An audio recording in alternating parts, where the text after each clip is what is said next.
భగవంతుని మీద పగబట్టుకున్నవాడు సర్వనాశనం అయిపోతాడు తప్ప ఎవడు బతికిన దాఖలాలు లేవు, గుర్తుపెట్టుకున్నారు. మీరు వివేకానంద రెడ్డి గారు పబ్లిక్గా మర్డర్ జరుగుతుంది, రోడ్డు మీదకి వెళ్ళి చిన్నపిల్లవాడికి తెలుస్తుంది అత్యంత హేయమైనగా చంపేశారని. అది మర్డర్ కాదు, గుండెపోటని చెప్తారు. వెండి విగ్రహాలు పోతే, అమ్మవారి విగ్రహాలు పోతే పోయిందంటారు. విగ్రహం కాల్చి ఎవరిన అపవిత్రం జరిగితే ఎవడు పిచ్చోడు చేశాడు అంటారు. ఈరోజు కల్తీ జరిగింది మాట, అసలు కల్తీ లేదు, ఇది పూర్తిగా క్లీన్ చిట్ ఇచ్చింది అంటారు. దీన్ని బట్టి మనం అందరం అర్థం చేసుకోవాల్సింది, ఇది వీళ్ళకి దీని మీద గౌరవం లేదు. వీళ్ళకి 7 కొండల వాడికి 2 కొండలు చాలు అన్న ఆలోచన విధానం నుంచి పుట్టిన వాళ్ళు ఈరోజు ఏ స్థాయికైనా దిగజారగలరో ఇది చాలా ప్రస్ఫుటంగా మనందరికీ తెలియజేస్తూ ఉంది. ఖచ్చితంగా ఈ దోషులను ఎవరైతే ఉన్నారో మేము క్షమాపణ చెప్పడం కాదు, మీరు భగవంతుడికి మోకరిల్లే వరకు యుద్ధం సాగొద్దు. సీరియస్ మతం అనగానే, ఫెయిత్ అనగానే, ధర్మం, ఇవన్నీ చాలా లోతైనవి, బాగా సెన్సిటివ్. కానీ ఇలాంటివి ఒక మాట మాట్లాడాలి అంటే చాలా చాలా ఆలోచించి దీన్ని ఎలాంటి పర్యవసనాలు ఎదుర్కోవాల్సి వస్తుంది ఇవన్నీ ఆలోచించే మేము మాట్లాడతాం. ప్రత్యేకించి జనసేన నుంచి గత 2019 నుంచి 2024 వరకు వారి పాలనలో, వైసీపీ పాలనలో చాలా సంఘటనలు జరిగినాయి. రిలీజియస్గా దాన్ని ఒక సెన్సిటివ్ ఇష్యూస్ జరిగినాయి మాట్లాడటానికి. ఉదాహరణకి రామతీర్థంలో రామచంద్రమూర్తి శ్రీరాముడు ఈ దేశం కొలిచే శ్రీరామచంద్రుడి విగ్రహాన్ని శిరిచ్ఛేదం చేస్తే ఎవడు ఆకతాయి చేశాడు, ఎవడు పిచ్చోడు చేశాడు. పిఠాపురంలో అశుద్ధంతో విగ్రహాలని చేస్తే ఒక గుడిలో దాన్ని కూడా ఎవడో పిచ్చోడు చేశాడు. ఈ కల్తీల నేపథ్యం గురించి మనం ఎవరి గురించి మాట్లాడుకోవాలి, వాళ్ళ గురించి తెలుసుకోవాలి కొంత. అలాగే దుర్గమ్మ వారి ఆలయంలో వెండి విగ్రహాలు మన దొంగతనం జరిగితే ఇవి పోతే ఇంకోటి కొనుక్కుందాం. దీనికి ఏంటి, బిల్డింగ్లు మేడలు కడతాం, మిద్దెలు కడతామా?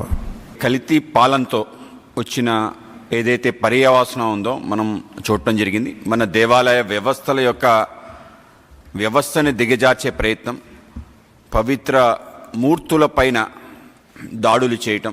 సుమారు 200 పైగా దేవాలయాలు గత ప్రభుత్వ హయాంలో దాడులు జరిగి అవి తుంటరి చర్యలుగా దాన్ని పక్కన పెట్టే ఒక ప్రయత్నం. అలాగే దేవాలయ వ్యవస్థలో ఉండే అనేక రకాల విషయాలపైన చేస్తున్న అనేక రకాల విషయాల యొక్క పరాకాష్టే తిరుమల తిరుపతి దేవస్థానం సంబంధించిన కల్తీ లడ్డు వ్యవహారంగా మేము భావిస్తాం. సో ఆ విధంగా ఈ వ్యవహారం ఎంతవరకు వెళ్ళిందంటే తనంతట తానే క్లీన్ చిట్ ఇచ్చుకుని ఏమీ జరగలేదని చెప్పి, అంటే వాళ్ళ పేపర్ యొక్క రిపోర్ట్ ఆధారంగా మాట్లాడే ఒక తీరు ఆ విధంగా పరాకాష్ఠకు చేరింది. నిజంగా మేము అడుగుతున్నాం, ఇవాళ అసలు పాల సేకరణే చేయలేని ఒక డైరీ ఏ విధంగా నెయ్యి సప్లై చేయగలుగుతుంది? ఇక్కడే విషయం బయటపడిపోతుంది. రెండో అంశం, 390 రూపాయలు 19 రూపాయలకి నెయ్యి రాగలిగే వ్యవస్థ ప్రపంచంలో ఎక్కడైనా ఉందా? అది నెయ్యి అనబడుతుందా?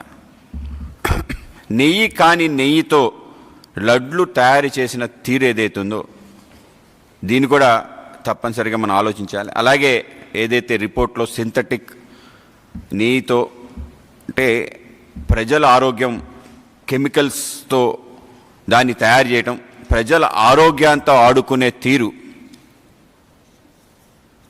అత్యంత పవిత్రంగా భావించి భక్తులు స్వామివారిని సేవ చేసుకొని వెళ్తున్న తరుణంలో తీసుకోబోయే అతి పవిత్రమైన వస్తువుని పైన ఈ విధంగా చేయాలి అనే ఒక మనస్తత్వం ఏదైతే ఉందో వాళ్ళ యొక్క దృష్టి ముఖ్యంగా రాష్ట్రంలో అన్య మతస్థుల యొక్క ప్రాబల్యం పెంచే ఒక ప్రయత్నం, దాన్ని ఒక ఓటు బ్యాంక్గా మార్చుకోవాలనే ఒక ఆలోచన, దీనికి పరాకాష్ఠ ఇది. ఆ విధంగా దేవాలయాలపై ఏం దాడులు జరిగినా ఏమీ జరగదు.